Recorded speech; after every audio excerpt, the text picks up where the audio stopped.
In a nutshell, why emptiness matters? Because emptiness is key to attaining liberation, freedom.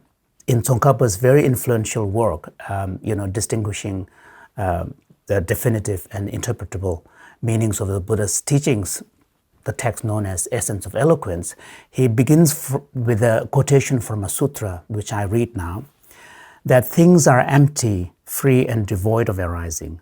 Not knowing this, beings wander in the cycle of existence. Thus, the Compassionate One helps lead these beings to the truths through hundredfold means and reasoning. So this is an important citation from the sutra where the Buddha is attributed and stating that the beings revolve in the cycle of existence because they fail to recognize the fundamental truth of things, that the things are devoid of intrinsic existence or intrinsic arising. And it is this ignorance about the emptiness of phenomena that the beings revolve in the cycle of existence.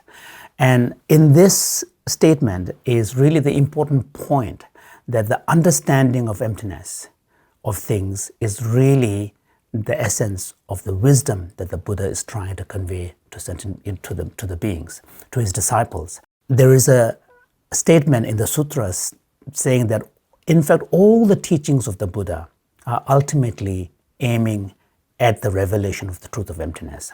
There is a famous passage in the sutra which is quite well known, which says that all the sacred teachings of the Tathagata engage with suchness. They converge on suchness and they point towards suchness.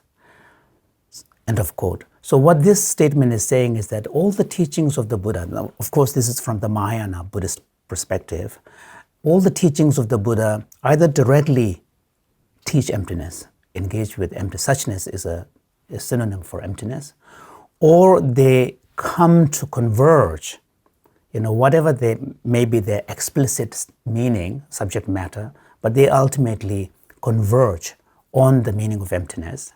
And then finally, it says that all some other sutras, they point towards suchness. So they are either directly or indirectly, teaching emptiness. And this is why, for example, we find in Shantideva's, opening section of the 9th chapter on wisdom, where he says that, referring to all the previous chapters, he says that all these branches discussed thus far, these the Buddha taught for the sake of wisdom.